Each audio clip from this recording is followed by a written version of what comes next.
cause I'm cool right now. For the spaceship, now I'm a space cadet. Big white mansion in my habitat. Aim light stage like a laser.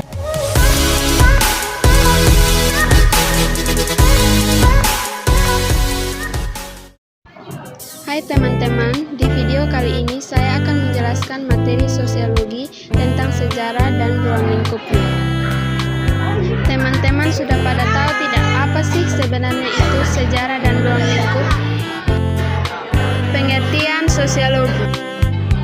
Di dalam Kamus Besar Bahasa Indonesia atau KBBI, sosiologi mempunyai arti sebagai pengetahuan atau ilmu tentang sifat, perilaku, dan perkembangan masyarakat, ilmu tentang struktur sosial, proses sosial, dan perubahannya. Sosiologi berasal dari gabungan dua kata, yaitu sosios bahasa Latin yang berarti kawan, dengan logos bahasa Yunani yang bermakna ilmu pengetahuan. Maka bisa disimpulkan bahwa sosiologi adalah ilmu yang mempelajari perilaku manusia dalam bermasyarakat. Sejarah juga mencatat ada 4 tokoh lain yang menjadi penemu besar dalam bidang ini, yaitu Karl Marx, Max Weber, Herbert Spencer, dan Emile Durkheim. Nah, adapun pengertian sosiologi menurut para ahli yaitu sebagai berikut. 1. Auguste Comte. Sebagai orang yang mencetuskan konsep sosiologi, Comte menyatakan bahwa sosiologi merupakan ilmu positif. Yang kedua, Karl Marx. Sedangkan Karl Marx mempercayai bahwa sosiologi bisa melawan penindasan dan melahirkan masyarakat tanpa kelas. Yang ketiga, Max Weber. Menurut Max Weber, sosiologi bisa diartikan sebagai sebuah ilmu yang mempelajari pengaruh timbal balik dan hubungan antara berbagai gejala sosial seperti gejala moral, gejala agama, gejala keluarga, dan gejala ekonomi. Yang keempat, Emile Durkheim. Pengertian sosiologi menurut Emile Durkheim ialah ilmu yang mengkaji institusi sosial serta fakta yang ada dalam berbagai tatanan masyarakat. Yang kelima, Soejono Suekanto. Suekanto menyatakan bahwa sosiologi merupakan ilmu yang fokus pada segi-segi umum kemasyarakatan dan berusaha memperoleh pola-pola yang umum untuk kehidupan masyarakat. Sejarah ilmu sosiologi.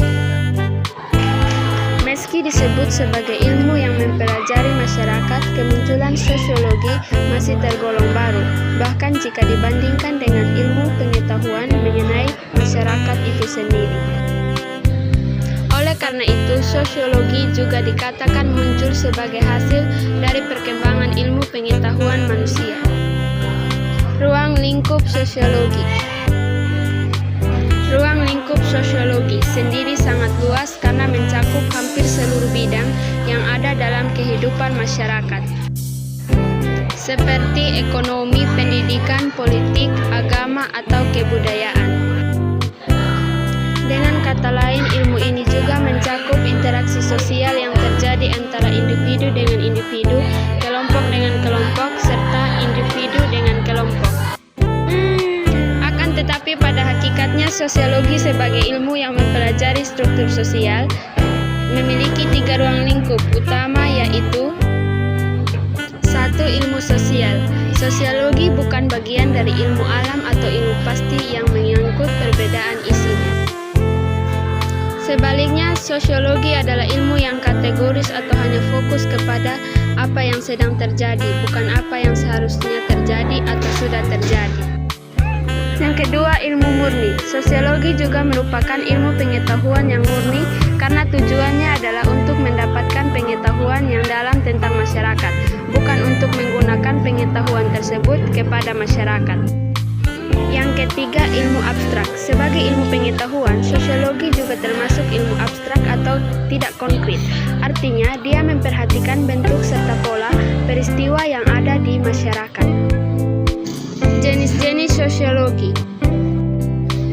1. Sosiologi umum. Sosiologi umum adalah bidang yang menyelidiki dan mempelajari perilaku manusia dalam mengadakan hubungan di masyarakat secara umum. 2. 2. Sosiologi khusus. Sementara sosiologi khusus menyelidiki dan mempelajari berbagai sektor dalam kehidupan masyarakat. 3. Sosiologi sebagai ilmu terapan. Sosiologi sebagai ilmu terapan artinya memiliki tujuan mencari bagaimana cara menggunakan pengetahuan ilmiah untuk memecahkan masalah praktis yang ada di masyarakat. 4. Sosiologi sebagai ilmu murni. Sosiologi juga disebut sebagai ilmu murni karena memiliki tujuan membentuk dan menggambarkan pengetahuan secara abstrak sehingga mutunya dapat dipertimbangkan. Ciri-ciri utama sosiologi. 1. Teoritis. Ciri yang pertama ialah sosiologi selalu berusaha menyusun sebuah abstraksi yang berupa kesimpulan tentang hubungan sebab akibat dan berbagai gejala sosial yang diteliti dengan berdasarkan kepada hasil pengamatan empiris. 2. Empiris. Sosiologi sebagai ilmu pengetahuan berdasar kepada realitas sosial yang benar-benar terjadi di lapangan masyarakat dan bukan merupakan sebuah spekulasi. 3. Non-etis. Tugas sosiologi bukan untuk menentukan mana yang baik dan buruk dalam permasalahan. Ilmu yang satu ini fokus memberikan penjelasan yang logis tentang latar belakang fenomena tertentu. 4. Kumulatif. Kumulatif artinya sebuah argumen tentang fenomena tertentu dalam sosiologi harus berlandaskan kumpulan beberapa teori yang sudah ada sebelumnya. Teori-teori sosiologi. 1. Interaksionisme simbolik. Interaksionisme simbolik merupakan gabungan dari pemikiran George Herbert Mead, Herbert Blumer, dan Max Weber. Teori yang pertama ini menganalisa masyarakat berdasarkan kepada makna subjektif seorang individu di dalam interaksi sosial.